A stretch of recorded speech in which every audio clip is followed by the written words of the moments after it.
Alléluia. Manifeste encore plus ta joie. Célèbre le Seigneur de manière particulière. Acclame encore royalement pour ce Dieu véritable. Acclame encore pour le roi des rois, le Seigneur des seigneurs, le Christ qui est prêché en ce lieu par celui qui s'est choisi, par celui qui l'a envoyé, par celui à qui il a confié l'instruction, le message, afin de te sortir de l'égarement, de te sortir de la domination de la puissance des ténèbres, afin de t'emmener dans le royaume du Fils de son amour, où tu reçois la paix, où tu reçois la vie. Alléluia.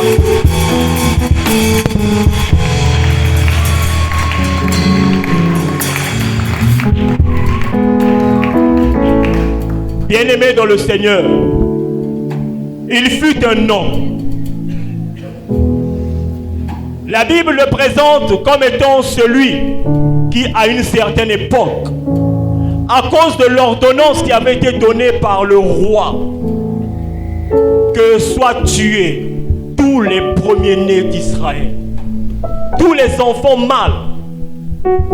Alors cet homme échappa aux mailles du filet parce qu'il a grandi dans la maison d'où est sortie cette loi. Cet homme s'appelait Moïse. Moïse, à la suite de l'instruction que le Seigneur lui a donnée, s'est retrouvé face à Pharaon qui retenait le peuple de Dieu captif. Il est arrivé et lui a dit: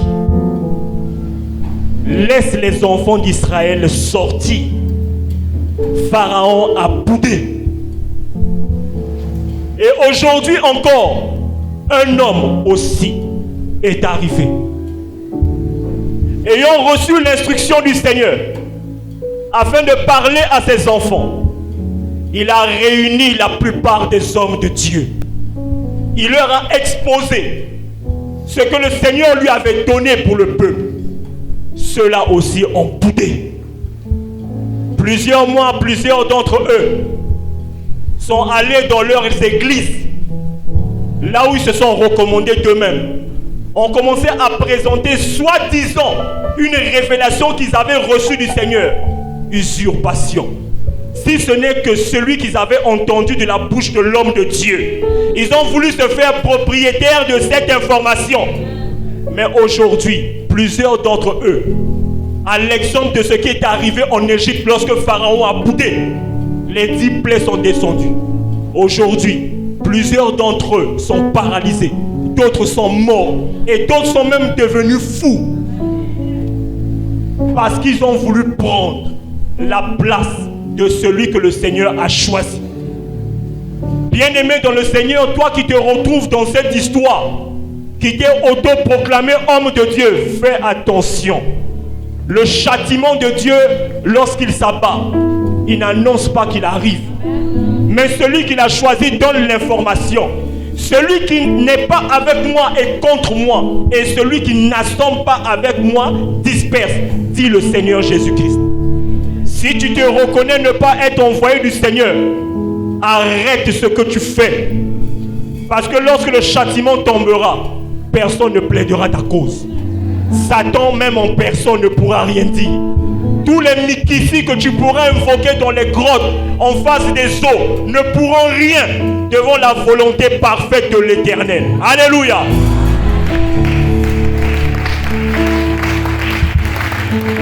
Ce matin, toi qui as reçu l'invitation, qui est arrivé en ce lieu, sache une chose. Le Christ est le seul à donner quelque chose dont tout le monde parle, mais dont personne ne connaît la profondeur, si ce n'est celui qui l'a envoyé. J'ai cité cet homme qui avait reçu les hommes de Dieu, mais je n'ai pas donné son nom. Il se nomme Aimé Michel Chitembo.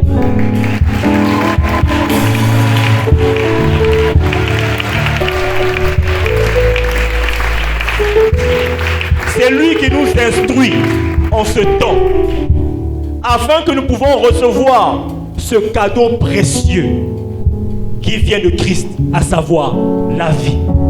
Alors toi qui es arrivé ce matin, je disais tout à l'heure, dispose ton cœur et écoute attentivement.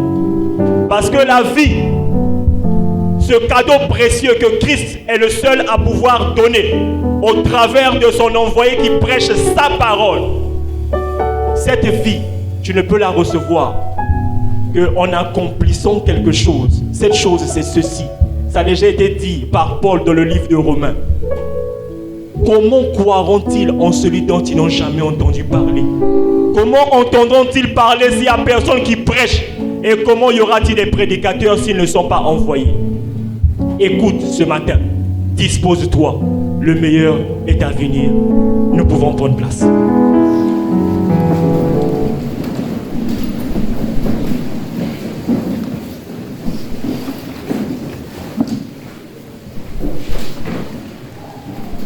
Bien-aimés dans le Seigneur, bonjour.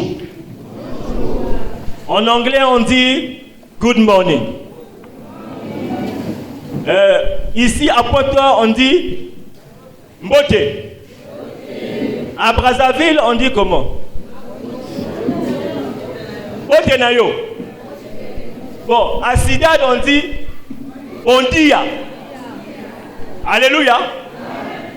Bien-aimés dans le Seigneur, nous sommes venus ici ce matin, pas en train de voir quelqu'un en train de s'agiter, mais nous sommes venus recevoir quelque chose de particulier.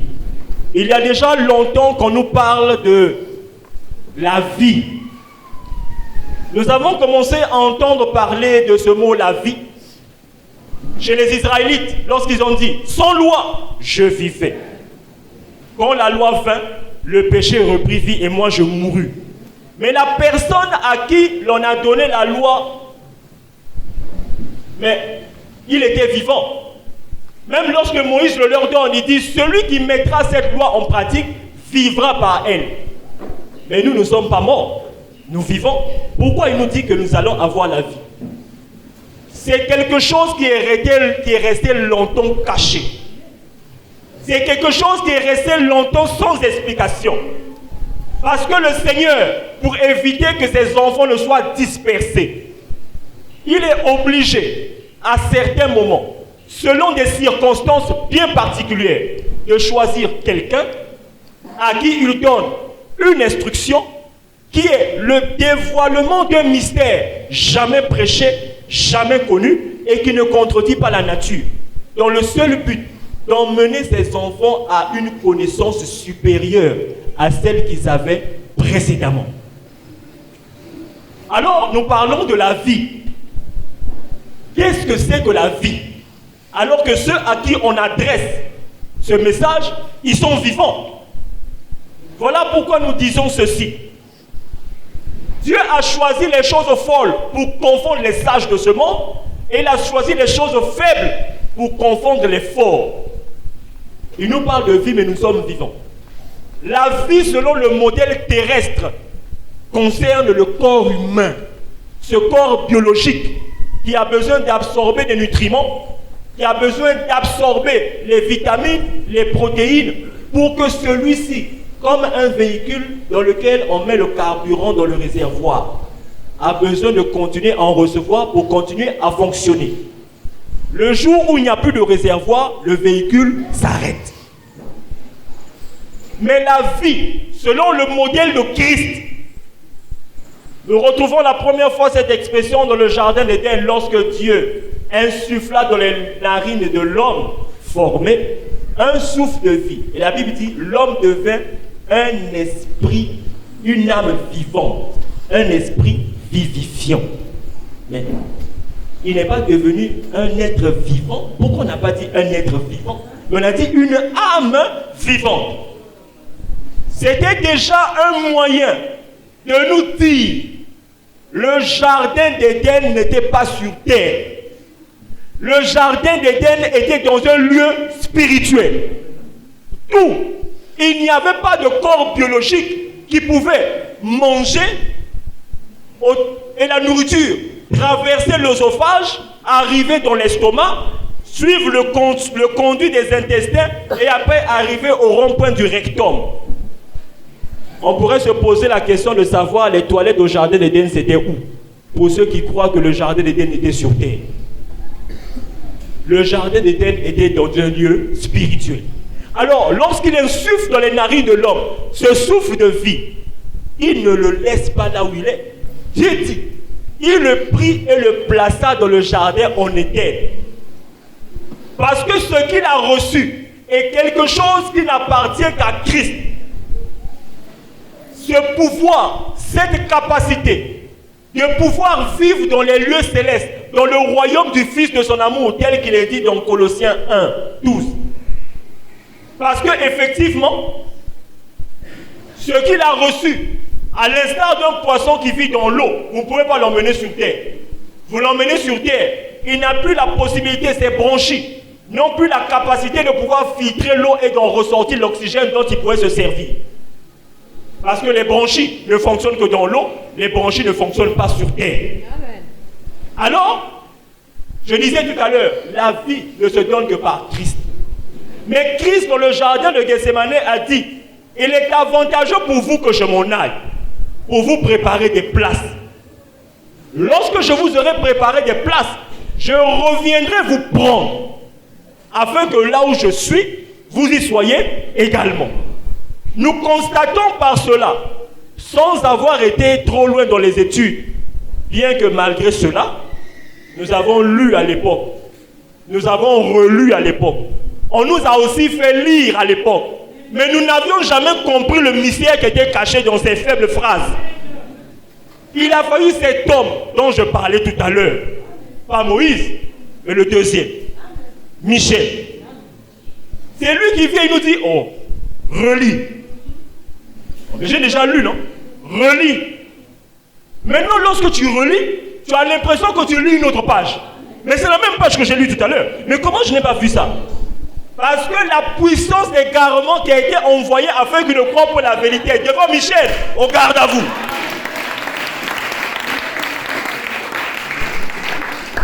Alors lorsque nous avons relu, oh, mais c'est bizarre ça. Mais c'était devant nous. Mais comment est-ce qu'on n'a pas vu ça? La personne qui dit qu'il faut d'abord taper le diable que tu ne vois pas, combat spirituel. Oh, aller au bord de l'eau, on va te taper le drapeau. Oh, on va te faire boire combien de litres de touéké, ou même de primousse. Au travers de la parole, la chose se débloque. Alors, aimez Michel Titemo lorsqu'il veut nous présenter ces choses. Lorsque nous commençons à comprendre, dis mais pourquoi est-ce que nous n'avons pas pu comprendre simplement lorsqu'il a dit, lorsqu'il a parlé du jardin et lorsqu'il a parlé, il était parti.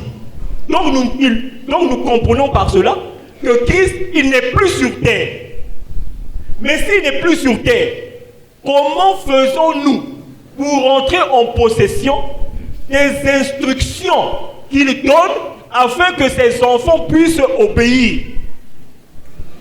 Quelqu'un va dire, oh, mais il a parlé dans la Bible, il avait déjà parlé à Moïse. Malachie chapitre 4, souvenez-vous de la loi de Moïse mon serviteur, auquel j'ai prescrit en Horeb des préceptes et des ordonnances pour le monde entier. Non. Vous entendez? Asséis Bako Sakaye T. Auquel j'ai prescrit en Horeb des préceptes et des ordonnances pour tout Israël. D'où vient le fait que le peuple païen en vient maintenant leur coller quelque chose que le Seigneur des cieux lui-même n'a pas donné. Voilà pourquoi la multiplication d'application de ces choses n'ont jamais donné à l'enfant de Dieu cette vie précieuse, cette vitamine spirituelle, ce pouvoir qui te permettait de sortir de la domination des ténèbres, qui te permettait de ne plus être étranglé toutes les nuits. Ceux qui se sont proclamés pasteurs là, il y a beaucoup d'entre eux, il y a certains qui ont même témoigné que les maris de nuit ils en souffrent, mais lui paraîtrait qu'il est pasteur, homme de Dieu. Donc chouchou la Bible, il vient blaguer avec toi, toi qui as Dieu. Il ne faut pas tromper les gens. Alléluia. Un soi-disant pasteur, homme de Dieu, donc il y a son lit à l'honnête de bonbons. Vraiment, tu n'as pas le Sony. Au combat spirituel. Combat spirituel, bien-aimé de le Seigneur. Il faut avoir honte de dire ça. Parce que quelqu'un qui est là en train de dire que je chasse les démons, c'est pour te dire que ta maison est sale. Il n'y a que des saletés, il y a des immondices, il y a des ordures. Et c'est comme ça que tous les reptiles qui se plaisent à la saleté viennent s'installer. Et on se dit, pasteur, on conduit les brebis. Paul a été gentil de nous avertir. Que Papa Michel nous a fait comprendre. Il dit qu'il n'y a pas 5 ministères. Dans le livre d'Éphésiens, on dit ceci. Il a donné les uns comme évangélistes, comme pasteurs, comme docteurs. Quelqu'un va dire, mais oui, bien aimé dans le Seigneur. Notion élémentaire de quoi? École primaire, niveau CP2. On dit comme. Quand on dit comme, ça veut dire il est l'image de l'original. Il représente l'original. Mais il n'est pas l'original. Il n'est qu'une copie. Une copie non fidèle. Hein?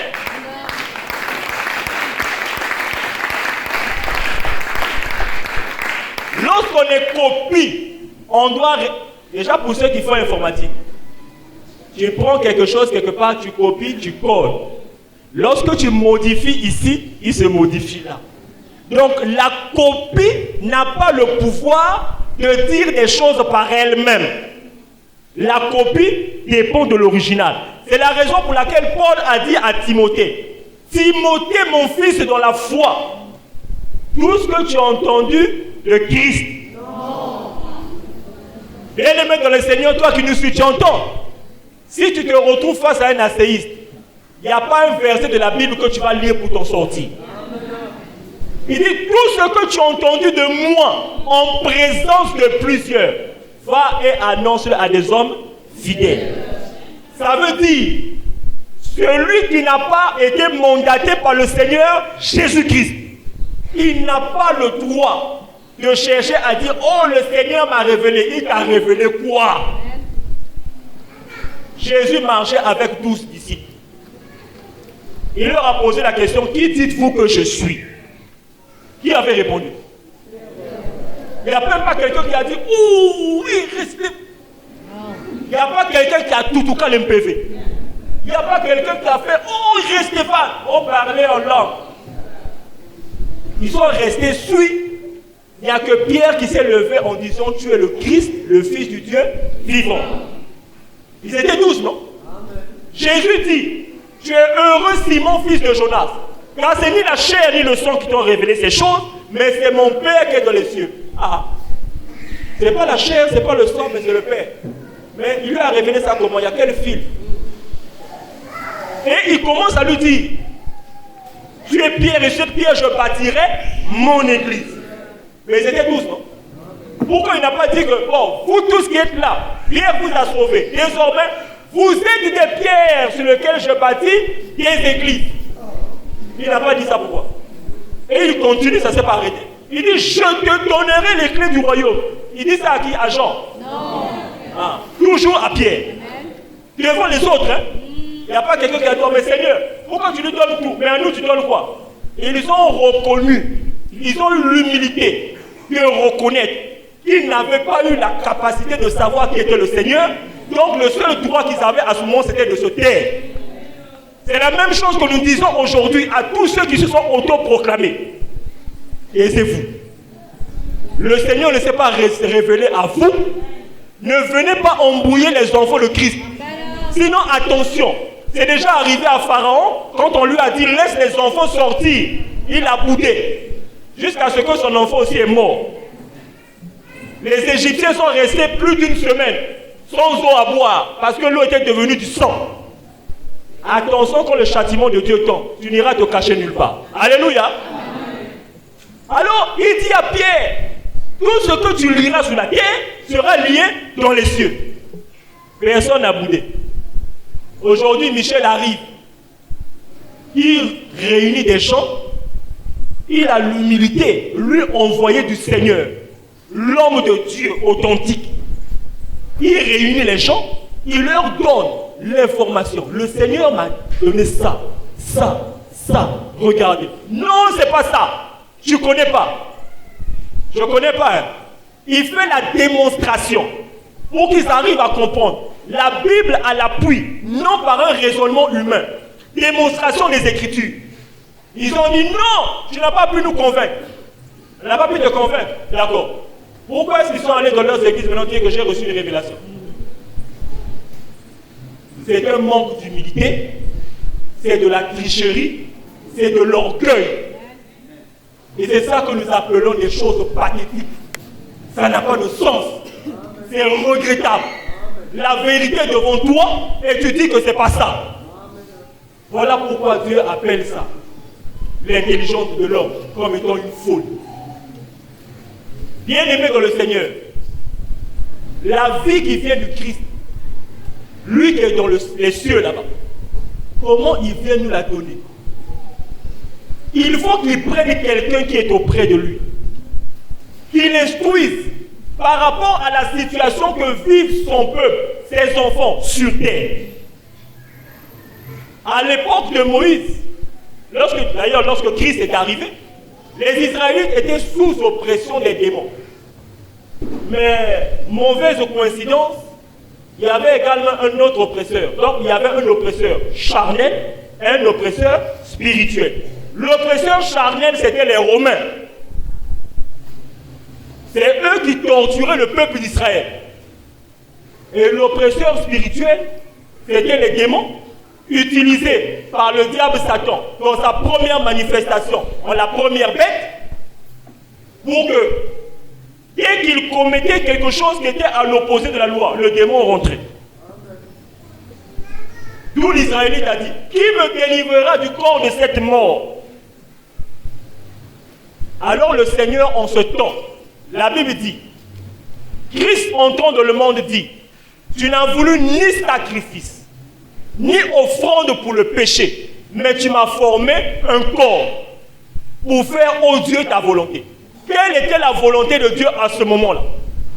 Ses enfants sur terre, pas tout le monde, étaient sous une oppression spirituelle qui était arrivée à cause de la loi que Moïse avait donnée à ce peuple. Il a fallu faire quoi? Trouver le moyen de lier le péché, de l'enlever et d'annuler ce par lequel le péché a pris vie, afin que ceux qui étaient séparés de Dieu à cause du péché soient à nouveau réconciliés. À ce moment, dans sa stratégie, que Aimé Michel Titemo nous présente comme étant le plan de la rédemption, le Seigneur envoie d'abord Jean-Baptiste, afin que ce peuple prenne conscience du fait qu'ils avaient transgressé à la loi. Ils n'avaient pas pu la mettre en pratique. Et à ce moment, il décide de se repentir. Tous ceux qui acceptaient se faisaient baptiser. Nous. Et lorsque le Christ arrive maintenant pour la réconciliation, il fait quelque chose qui est passé comme inaperçu. Lorsqu'il se réunit avec eux pour célébrer la Pâque, pas la Pâque comme au temps de Moïse, là où il fallait manger un mouton qu'ils avaient préparé avec des herbes amères, le manger debout avec un bâton à la main. À ce moment, Christ célèbre une Pâque, mais tout à fait différente. Déjà, je vous ouvre une parenthèse. Vous qui continuez à célébrer la Pâque selon le modèle qui a été fait, qu'on appelait la dernière scène. Ça, c'était chez les Israélites et pour une circonstance. De même qu'elle a changé depuis le temps de Moïse, au temps de Jésus, elle a changé. En ce temps-ci, elle représente autre chose. Alléluia. Amen. On ne rentre pas dedans, sinon ça va chauffer la tête. Nous continuons notre bonhomme de chemin. Alors Jésus, pendant qu'il avait ses disciples, il dit, prenez et mangez, ceci est mon corps. Tu regardes dans l'assiette, c'est du pain. Ah, le maître a dit, prenez, mangez, ceci c'est mon corps. Bon, on prend, on mange. Il prend la coupe, il dit, prenez et buvez. Ceci est mon sang, le sang de la nouvelle alliance qui a été répandu pour plusieurs pour la rémission des péchés. Ça, c'est les mengas. Et c'est le vin. Ah, on peut boire. Ils ont bu.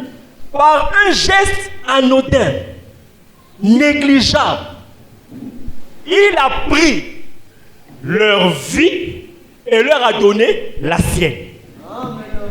Alors vous, ceux qui étaient séparés de Dieu, il leur donne son curriculum vitae vierge.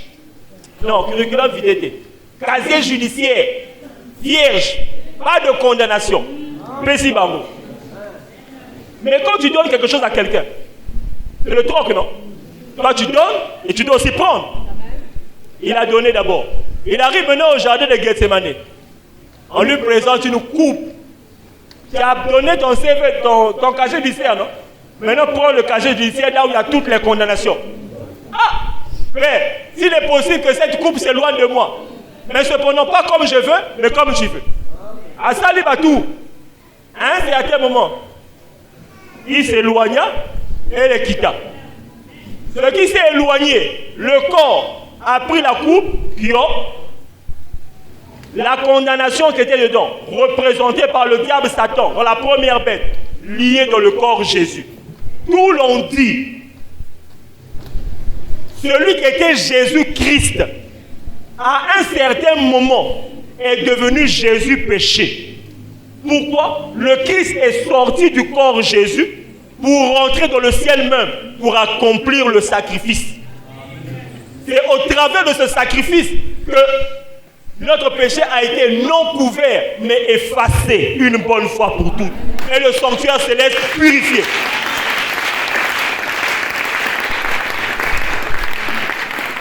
Mais le corps qui est resté sur terre, à l'instar de ce qui se passait au temps de Moïse dans la pratique de l'expiation, le bouc pour Azazel dans lequel rentrait le péché, il fallait l'emmener loin du corps. Tout le corps Jésus chargé du péché a été emmené au mont Golgotha.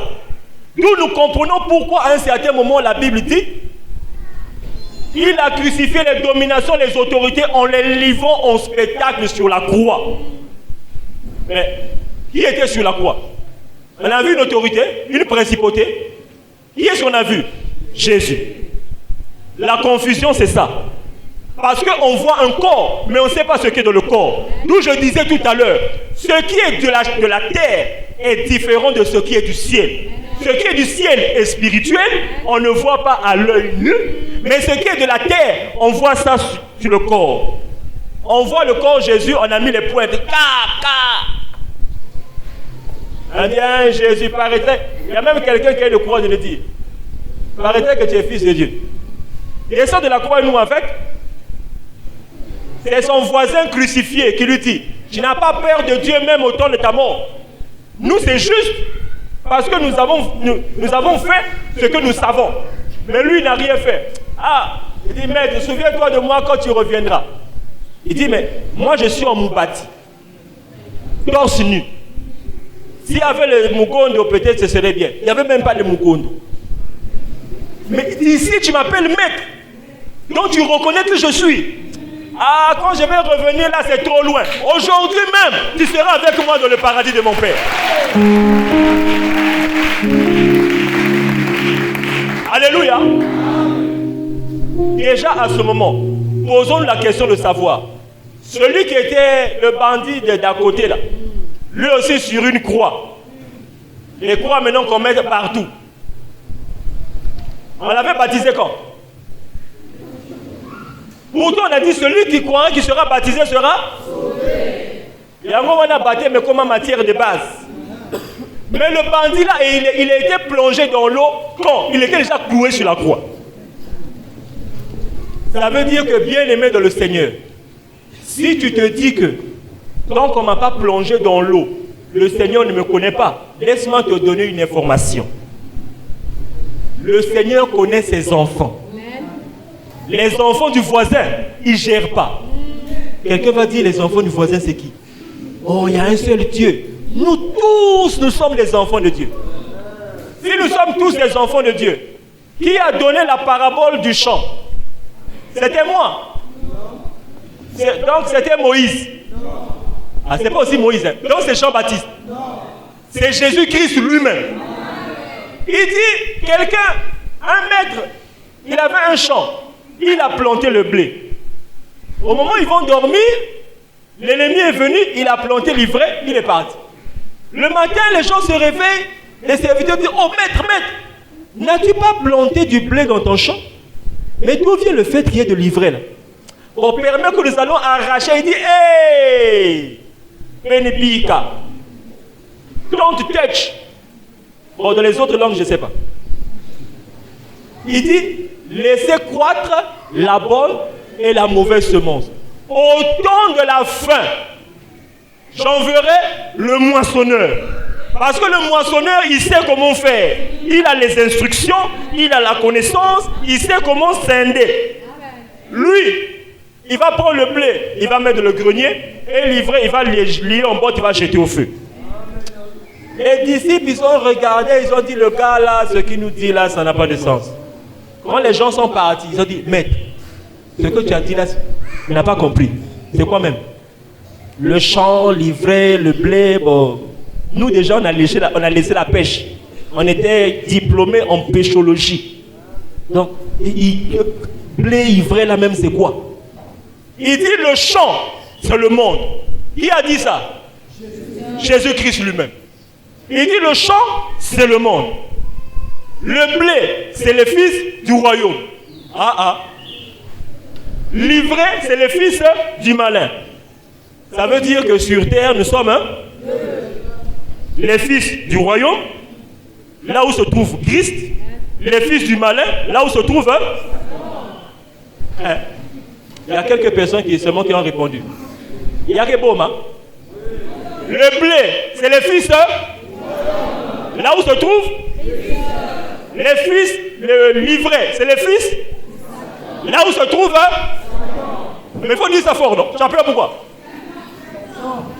Là où se trouve. Quelqu'un va dire non. La terre, c'est pas pour Satan. Mais c'est Jésus lui-même qui a dit. Si tu considères que Jésus-Christ est Dieu, ça veut dire que lui ne se trompe pas. Il a dit sur terre, la terre c'est le royaume de Satan. D'ailleurs, Matthieu chapitre 4. La tentation de Jésus. Il a dit quoi Jésus? Voici tous les royaumes de la terre et leur gloire. Cela, il a dit ça devant qui? Devant Jésus, non?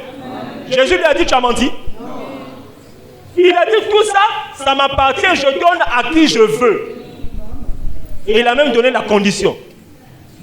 Adore-moi, je te le donnerai. C'est là où Jésus lui a dit, Angé, arrière de moi Satan. À Dieu seul, on rendra un culte. Pourquoi il n'a pas refusé que tout ce qui est sur la terre, ça lui appartient? C'est que c'est une vérité. C'est pourquoi, bien aimé dans le Seigneur, si on t'a longtemps dit que nous sommes tous des enfants de Dieu, c'est un mensonge honteux. C'est pour cacher le fait que parmi nous, tel que le dit le livre de l'Apocalypse, j'ai vu un agneau. Il avait les cornes comme un agneau, le pelage aussi comme un agneau. Mais quand il ouvrait la bouche, j'entendais maintenant autre chose, la voix du dragon. Waouh! Mais les agneaux ne font pas ça. Les agneaux, ils font comment? Mais quand il ouvre la bouche, on entend un mungongo qui est différent. Donc finalement, le mpoussou, c'est autre chose. Ce qui est à l'intérieur, c'est autre chose.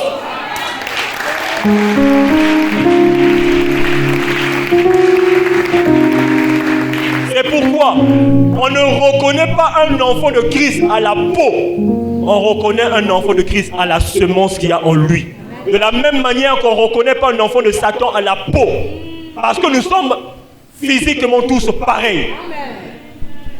Mais la semence est différente. Là, nous allons comprendre pourquoi. Abel apporte les offrandes à Dieu. Dieu regarde le cœur d'Abel, il agrée son offrande. Caïn aussi amène les offrandes. Dès qu'il dépose, Dieu regarde son cœur, il refuse son offrande. Pourquoi il a refusé? À l'époque, on nous a dit non, parce que Caïn, il avait apporté les ndunda. Que Dieu ne mange pas les ndunda. C'est comme ça, d'accord? Les enfants d'Isaac, Jacob et Ésaü, les jumeaux. La Bible dit ceci. Dieu aima Jacob, il haït Ésaü. Pour un bébé, il ne sait pas encore parler. Qu'est-ce qu'il a fait? Pour que Dieu puisse le haïr et qu'il aime l'autre. c'est que dans le ventre de chacun, d'un côté, il y avait les yeux de l'un et de l'autre s'ouvrir. De l'autre côté, il n'y en avait pas. Christ a dit, il y a un côté, il y a l'ivraie, de l'autre côté, il y a le blé. Le blé, c'est pour moi. L'ivraie, venez là. Alléluia.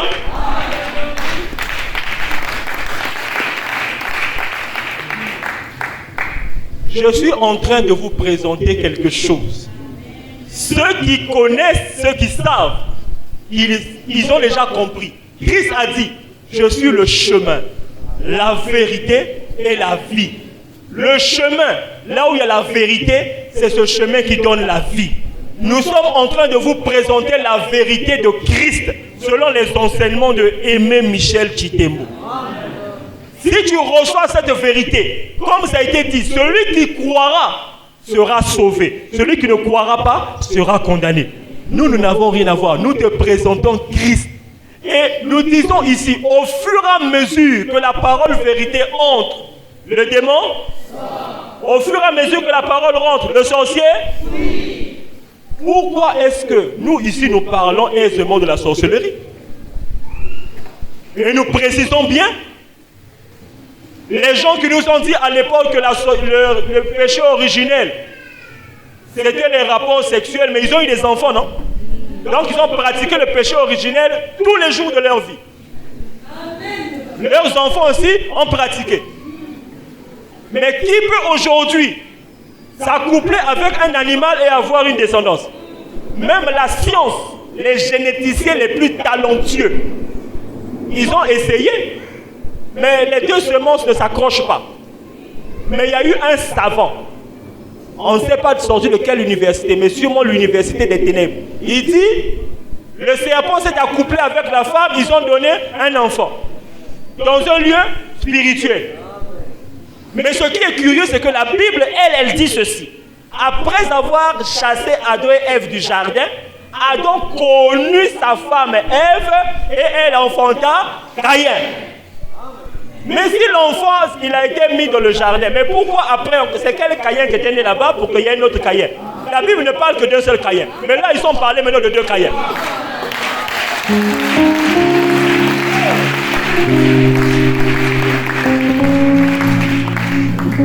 Les asséistes formés par Aimé Michel Tshitemo, Bakosa Kabango.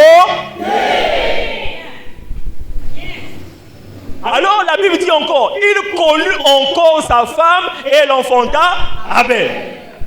Donc ça veut dire, c'est au moment où, Genèse 3, voici que l'homme est devenu comme l'un de nous, empêchant-le d'approcher sa main, de prendre l'arbre de vie et de vivre éternellement. Et c'est là on leur a formé des vêtements de peau. Une fois qu'ils ont eu la peau biologique, allez maintenant sur terre. Maintenant qu'ils ont la peau biologique, ils ont maintenant le circuit biologique, y compris les appareils reproducteurs biologiques. Donc il peut maintenant connaître et avoir les résultats. Quelqu'un avait dit un coup, une flamme. Alléluia. Les gens ne parlent plus. Ne dorment pas.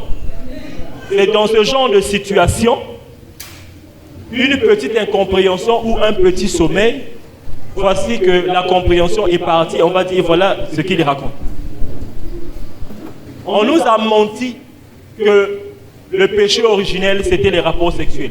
Le péché originel, c'est l'intronisation d'une puissance. Si l'on considère déjà que le jardin d'Éden est un lieu spirituel et il n'y a pas de structure biologique, tout est spirituel là-bas. Nous allons comprendre que même lorsque la Bible dit « Il prit son fruit et en mangea », il n'a pas mangé quelque chose comme on mange la pomme. Voilà pourquoi on a même dit il y a la pomme, il y a tout ça. Mais c'est une puissance qui est rentrée en lui. Cette puissance qui est l'opposé du souffle de vie que Dieu insuffla dans les narines de l'homme. Parce que la Bible dit faisons l'homme à notre image selon notre ressemblance. Donc, chacune des deux divinités devait donner son image et chacune devait donner sa ressemblance. Ils ont donné l'image. L'un a fait l'esprit, l'autre a fait le corps formé. Maintenant, le premier a mis le souffle de vie, Après, il a pris la main de jardin d'Éden. Le deuxième n'a pas pu mettre. Voilà pourquoi la Bible dit, par la ruse, Satan séduisit Ève, afin qu'il fasse introduire en elle sa ressemblance à lui, qui n'est autre que cette puissance qui a permis aux yeux de l'un et de l'autre, qui aujourd'hui, de vous à moi, peut voir ce que toi et moi nous ne voyons pas. Il y a des gens, dès que tu passes à côté de lui, oh, j'ai vu un ange passer derrière toi. Un ange. Mais moi-même, je ne le vois pas. Mais toi, tu as vu ça comment? Oh, j'ai vu ta mère. Elle était morte, ça fait 10 ans. Elle est en train de t'accompagner. Mais moi, je sais qu'on a enterré ma mère là-bas, à Morokamba. Mais comment toi, tu la vois? Tu vois avec quels yeux? C'est les yeux de l'un et de l'autre. Et la seule personne qui possède ces yeux, c'est les yeux qui sont issus de l'intronisation de la puissance de la sorcellerie. Et cette puissance, elle est rentrée dans le jardin d'Éden. C'est cette puissance qui donne la capacité à certains de voir ce que nous, on ne voit pas. De faire ce que les esprits font et que nous, on ne peut pas faire. Nous, tu peux être en train de dormir, on vient te fiétikissa le laka. Qui te fiétikissa? On va dire non, c'est le démon. Mais le démon, à l'époque des Israélites, il ne fiétikissait pas les gens. Ils entraient à cause du péché. Et il te soumet à continuer à pécher. Quel intérêt il avait de te fiétikissa? Aujourd'hui, tu es face à quelqu'un, vous n'êtes pas entendu, ou bien sa face ne lui plaît pas, tu vas dormir et il commence à te transformer en ballon. Tu vas jouer la comtesse toute la nuit, tu te réveilles le matin avec des courbatures. Qu'est-ce qui m'arrive? Parce que le gars, la Bible dit, les yeux de l'un et de l'autre s'ouvrirent, ils sont devenus comme l'un de nous. Donc ils sont devenus comme Dieu, ayant la capacité de faire ce que les divinités peuvent faire. Donc ils te transforment en quelque chose, ils l'utilisent comme bon le semble, et après tu es victime de ce que tu sens. Nous, bien-aimés dans le Seigneur, nous disons ceci. Lorsque tu reçois la parole vérité, la vie dont nous avons commencé à parler au départ, ce pouvoir, cette grâce, rentre en toi.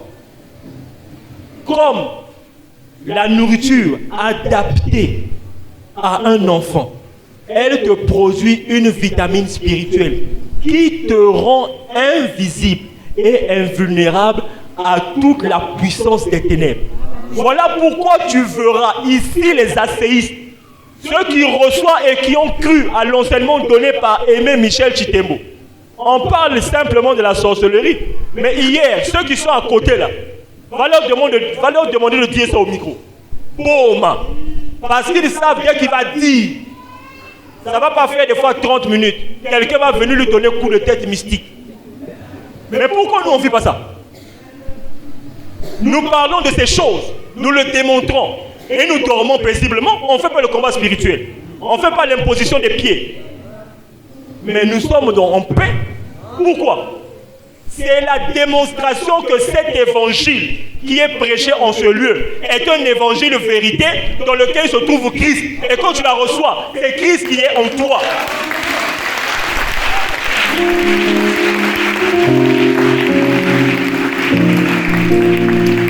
Afin que s'accomplisse ce verset de la Bible qui dit: celui qui est en Christ est une nouvelle créature.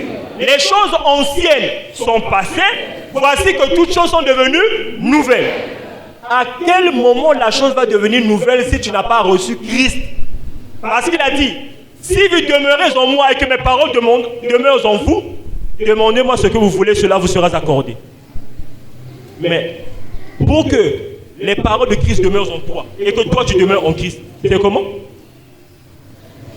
Il faut recevoir la vérité qui vient de Christ. Pour que cette parole étant en toi, toi et Christ vous devenez un, alors tu es aimé de son Père, lui et son Père ils vont ériger leur demeure chez toi. Est-ce que tu peux imaginer Ndambe Tata avec Ndambe Mwana? Ils vont s'asseoir chez toi. Demande maintenant au sorcier le plus talentueux avec le dinosaure, même le tyrannosaure, de venir t'attaquer. Chef, excusez, je m'étais trompé de chemin. Amen. Alléluia. Nous avons eu le témoignage d'une maman encore ici, pour nous édifier. La maman lui a dit, bon, viens seulement, tu te reposes ici. Ah, je me repose seulement. Je fais pas le... Oh! Non, repose-toi seulement. Mais il n'y a pas un moment là où vous faites, oh, rakakakoroko. Dis non, ça c'est le retard. Repose-toi seulement. Quelques jours après,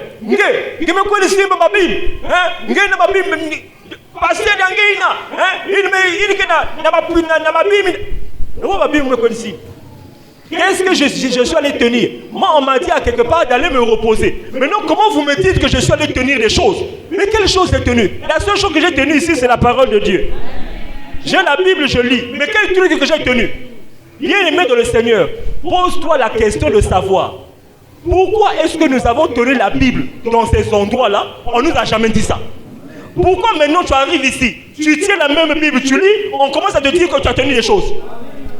C'est parce que ces gens-là, utilisant la puissance de la sorcellerie, étaient conscients que nous n'avions aucun moyen de nous défendre face à leurs attaques. Mais maintenant que nous avons reçu celui que le Seigneur a mandaté, l'original, l'authentique, non trafiqué, copié, il vient, il te donne ce que Christ lui a donné. Quand tu obéis à ça, Christ a dit, voilà au moins quelqu'un, quand j'ai dit, celui qui m'aime, garde mes commandements. Ah, bon, comme tu as gardé mes commandements, moi je t'aime, je viens chez toi. Maintenant, quand je suis chez toi, oh, on a dit que tu ne vas pas bouta, non? Maintenant que tu as reçu Christ là, reste seulement tranquille. Un jour, oh, on dirait pas lui. Oh, on dirait Missete. Tu vas faire les examens, on voit quelqu'un dans le fond en train de faire comme ça là. Mais bien aimé dans le Seigneur, lorsque la parole de Christ, parole vérité rentre en toi, lui à l'intérieur, maintenant il fait le scanner. Et ça, le scanner, il y a des hôpitaux, il y a Bétia, il fait. Lui-même, il fait le scanner. Il regarde. Oh. Mais quand j'ai fabriqué, j'avais mis quelque chose ici. Mais qui a pris ça? Remets ça. Ici, là, j'avais laissé de ma crise, non? Qui a pris ça? Oh, chef, excusez, je m'étais trompé. Vous tout liao. Et tu es surpris de constater le kivoumou, ça gonfle.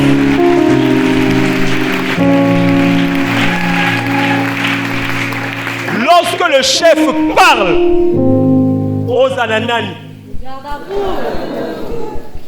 c'est la raison pour laquelle nous disons ici, bien-aimé dans le Seigneur, ne va pas te torturer à faire les kyokos, rentrer dans les grottes. On te fait faire des pratiques sataniques. On te fait participer à des cultes de Satan. On t'emmène sur des chemins totalement obscurs et sur lesquels tu n'auras pas de solution définitive. Ce ne sont que des solutions temporaires qui ne visent qu'à t'éloigner de ton Père, le Seigneur Jésus-Christ. Aujourd'hui que tu entends ces choses, tu sais que pour recevoir la vie selon le modèle de Christ, tu dois retrouver celui qui est envoyé. Parce que c'est celui qui est envoyé à qui le Seigneur a donné des instructions. Ces instructions sont chargées d'un pouvoir. C'est la raison pour laquelle Paul a dit dans Romains 1, je n'ai point honte de l'évangile car c'est une puissance de Dieu pour le salut de quiconque. Ça veut dire ce que tu écoutes aujourd'hui. Si tu crois à cela, ce n'est pas demain. Ce n'est pas dans une heure.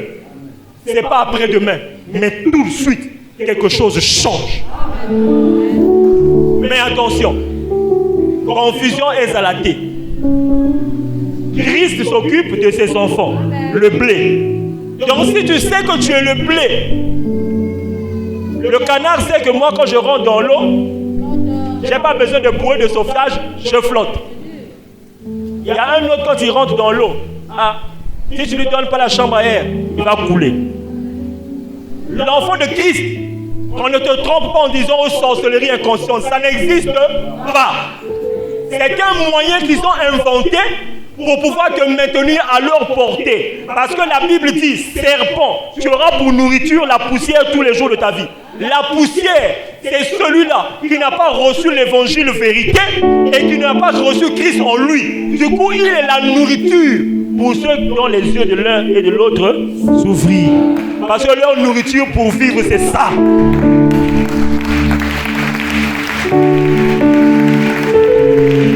Si tu ne veux pas être cette poussière qui va être bouffée par l'un ou par l'autre, reçois, si tu es enfant de Christ, reçois cet évangile de vérité qui nous est enseigné de manière progressive afin que nous arrivions à la compréhension. On peut nous expliquer des profondeurs de la Bible comme ce que le berger a souvent fait ici des fois. Mais ceux qui ont cru, ils avancent. Mais ceux qui n'ont pas encore compris, ils s'arrêtent en se disant, ah, ça c'est quoi? Je ne comprends rien. Mais bien aimé dans le Seigneur, même lorsqu'on demande aux gens, si tu as des questions, viens pose. C'est pour que nous puissions t'éclaircir. Parce que nous savons que ici, ce n'est pas l'école primaire, ce n'est pas l'école maternelle, ce n'est pas le collège, c'est l'université, le haut niveau. Nous sommes conscients que tu ne vas pas comprendre. Mais nous te donnons l'opportunité de poser les questions pour qu'on t'emmène progressivement à la compréhension de cette équation. Alléluia. Voilà pourquoi ce matin encore, j'aimerais m'adresser à un frère, à une sœur qui soit enfant de Christ. Ne te fie pas à l'apparence des corbeaux ayant un ventre blanc et un chemisier noir. Ne te fie pas aux endroits qui sont écrits église. Ce n'est pas dans ces lieux que tu vas trouver la vérité qui vient de Christ. La vérité qui vient de Christ, il faut retrouver obligatoirement celui que le Seigneur a envoyé. Voilà pourquoi déjà dans le livre de Matthieu 10, il est écrit ceci. Quels sont les 12 que Jésus envoya après leur avoir donné les instructions suivantes? N'allez pas chez les païens, n'entrez pas dans les villes des Samaritains, mais allez plutôt vers les brebis perdues de la maison d'Israël.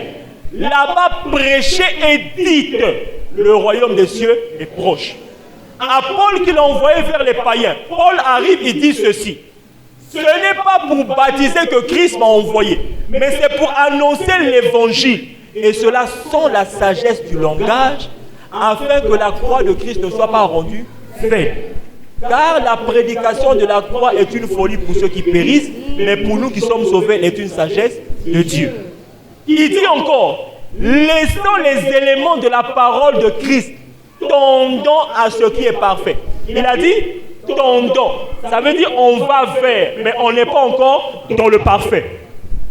Tendons vers ce qui est parfait, sans poser de nouveau le fondement du renoncement aux œuvrements, la doctrine des baptêmes, l'imposition des mains, la foi en Dieu, la résurrection des morts. Nous ferons cela si Dieu le permet. Alléluia.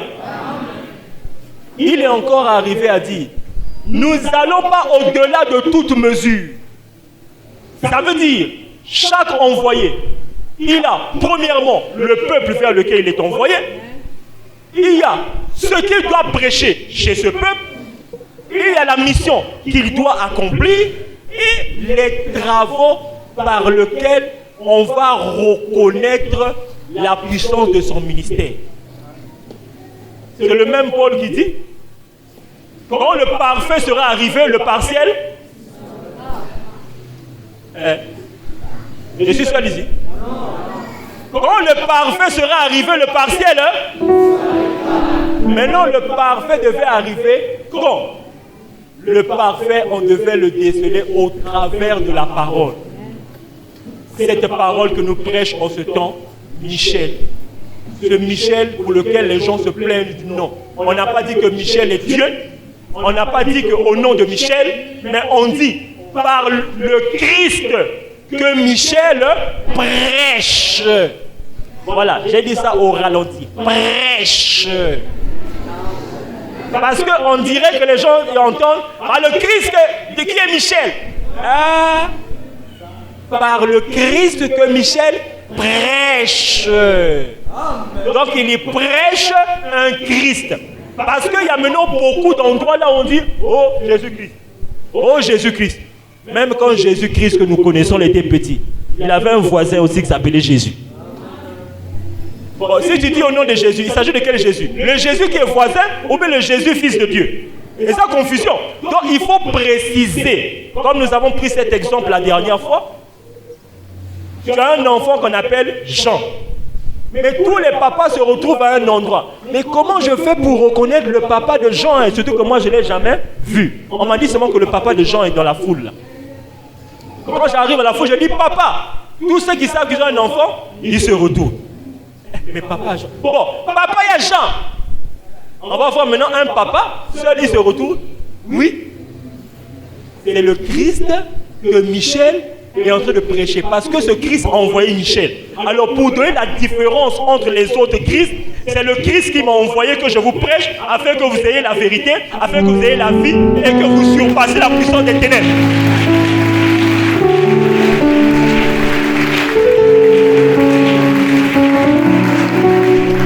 Bien-aimés dans le Seigneur, vous êtes bénis. Mais vous ne vous en rendez pas compte. Vu que les imposteurs, les usurpateurs d'identité nous ont fait croire que la bénédiction c'était l'argent. Donc si tu n'as pas d'argent, c'est que tu n'es pas béni. La Bible dit que nous avons été bénis de toute bénédiction charnelle. Nous avons été bénis de toute bénédiction spirituelle dans les lieux célestes en Christ. Ça veut dire que la bénédiction est d'abord spirituelle. Ce n'est pas de l'argent. Tu as vu l'argent dans le royaume de Dieu? C'est les dollars ou bien c'est les euros? Ou c'est la livre sterling? La bénédiction est spirituelle. Et cette bénédiction nous fait accéder à un pouvoir. La première manifestation de ce pouvoir, ici, c'est la paix. La deuxième manifestation, c'est que la puissance des ténèbres ne te voit plus. Tu peux maintenant marcher tête haute, poitrine, pas d'opinion, toi qui as été invité aujourd'hui, si tu veux avoir accès à cette grâce, ça ne s'achète pas.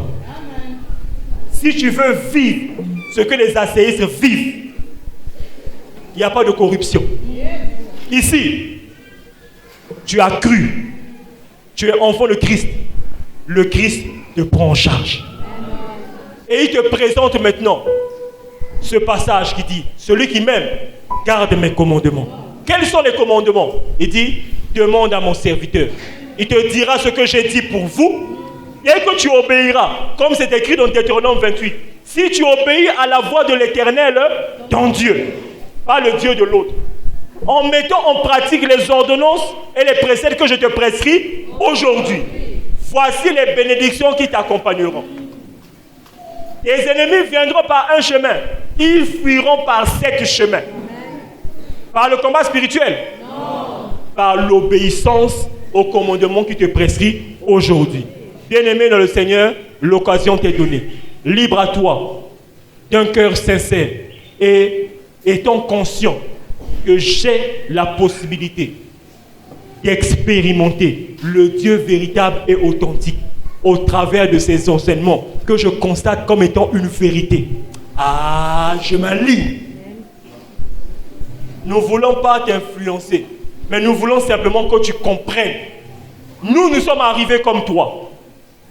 Nous avons aussi été invités comme toi. Nous sommes arrivés, nous avons entendu des choses que nous ne comprenons rien. Mais nous avons néanmoins perçu quelque chose. Une explication qui paraissait juste.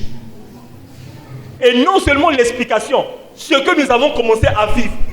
Quelqu'un qui n'arrivait pas à dormir paisiblement se met à dormir comme un bébé. Quelle est la différence entre avant et depuis que j'ai entendu ce message? C'est que ce message respecte ce que Paul avait déjà dit. C'est une puissance de Dieu. Alors si ce message est une puissance de Dieu, donc j'ai intérêt à suivre Dieu au travers de ce message afin de pouvoir vivre ce que les autres aussi vivent. À ce propos, bien-aimé de le Seigneur, je te répète encore que tu es béni. Si tu ne réponds pas que tu es béni, moi je ne vais pas répondre à ta place. Mais tu es béni de recevoir cet enseignement. Tu es béni de recevoir cette vérité. Tu es béni de recevoir celui que le Seigneur a envoyé. Mais sache une chose, il n'y a qu'une seule chose qui t'est demandée. C'est ton cœur. Si tu crois, tu verras la gloire de Dieu, dit la Bible. Que Dieu le bénisse.